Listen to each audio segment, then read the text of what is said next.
Good morning, students. Today we will continue with History, Chapter 2, the Regional Kingdoms 1. In the previous class, we dealt about some of the important ruling dynasties during the early medieval period of North, but particularly we dealt about the Rajputs and its clients. So today we will move forward. We will learn about the other powerful ruling dynasties of North India, that is the Ghaznavids, the Ghols, and the battles of Terrain.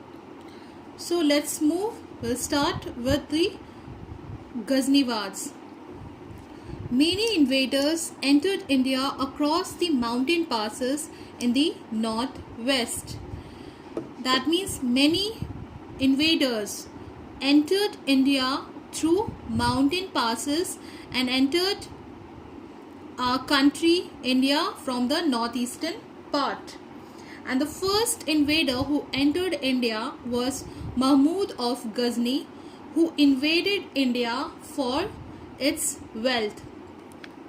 Now we'll be discussing or knowing about who was Mahmud of Ghazni. Mahmud of Ghazni was a ruler of Ghazni, which is present now in Afghanistan. He needed a large army to make Ghazni the most powerful kingdom in the region. So we'll be seeing that Mahmud of Ghazni was a ruler of Ghazni, which is present in Afghanistan, and he needed a large army to make Ghazni the most powerful kingdom. So he decided to raid India since he has heard about the wealth of kingdoms of northern India. That means Mahmud of Ghazni was familiar that India is rich in wealth and resources. So he wanted to raid India so that he can have a large army and make Ghazni the most powerful kingdom in his region. So in a year of span of 26 years, Mahmud invaded India 17 times. Can you imagine? He invaded India 17 times. And it was not only about the invading of other things. His early raids were against the Hindu Shahi rulers of Punjab, and he defeated Jaipal and Anandpal and got a lot of tribute from there. He also attacked rich temples, towns of India. He raided Mathura, Kannauj and Somnath. The Somnath temple is stripped with all its wealth. Even the precious stones who were imbibed in the temple's walls were taken out by Mahmud of Ghazni. And whatever the wealth he has collected, he took all the booty to his homeland and he built a beautiful mosque, library and museum. That means whatever the things he had captured or invaded from India, he took away everything to Ghazni and he built a beautiful mosque and library and museum in that region. But unfortunately, he died in 1030. As we know that Ghaznavid was very powerful, so we'll be seeing that some other dynasty who came more to be powerful, that is the Ghors. Ghor was a small kingdom in the present day in Afghanistan. So you will be seeing that Ghor was like the same as Ghazni. So Ghor was a small kingdom in the present day of Afghanistan. Here it is seen that Mahmud of Ghazni defeated the ruler of Ghor and made him his vassal. And we will be seeing also that after Mahmud's death, the Ghaznavids became weak. Taking to the advantage, Muhammad Ghori made Ghor independent once again. That means After the death of Mahmud of Ghazni, Muhammad Ghori made Ghor an independent kingdom after the death of Mahmud of Ghazni. And we are not familiar that Muzauddin Muhammad is popularly known in the history as Muhammad Ghori. Okay, so we are familiar with the word that it is Muhammad Ghori, but in the ancient time his name was Muzauddin Muhammad. So moving to about that, who was Muhammad Ghori or Mahmud Ghori? Muhammad Ghori was an ambitious ruler.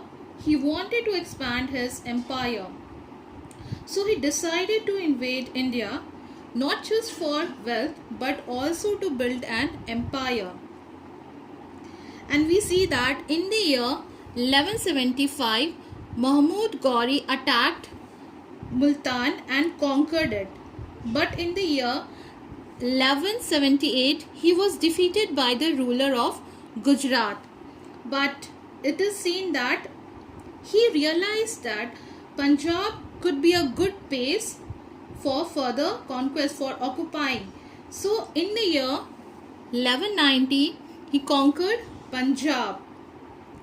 As he was occupying a large kingdom, many ruling dynasty or ruling rulers, the Rajput ruler of the neighboring countries, kingdoms of Delhi and Ajmer and Prithviraj Chauhan prepared themselves to face Muhammad Ghori, and which resulted in the Battle of Tarain.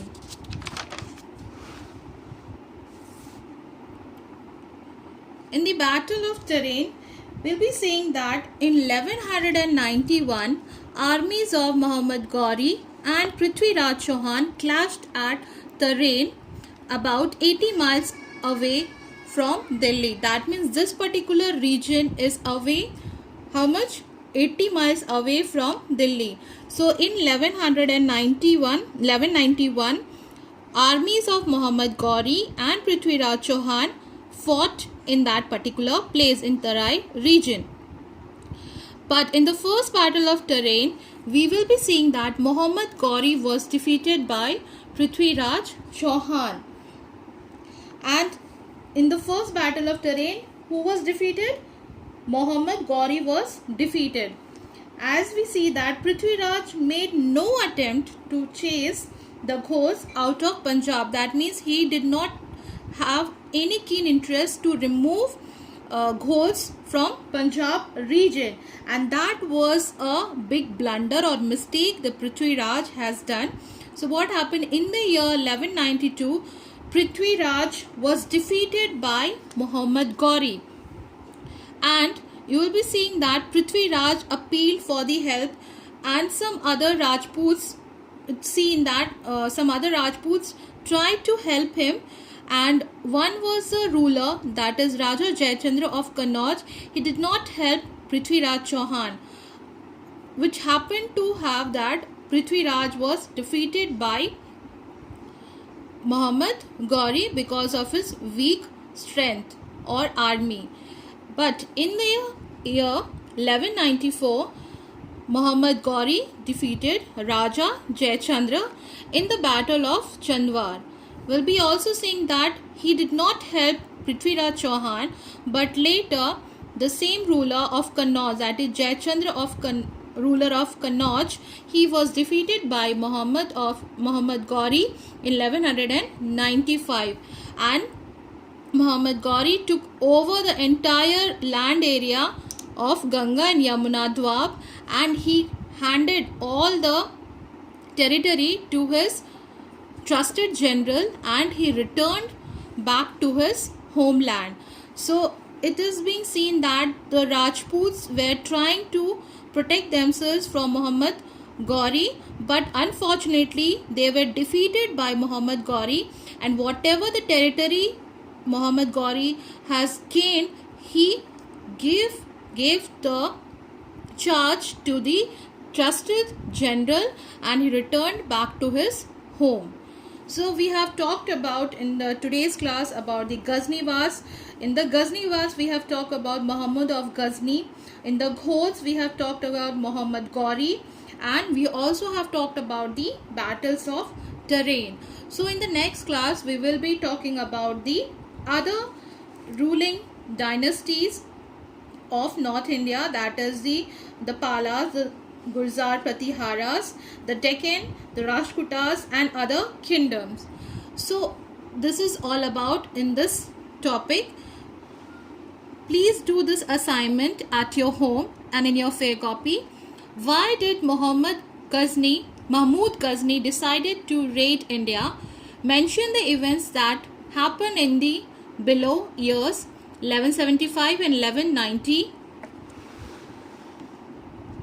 Write in brief about the battles of Tarain. Thank you.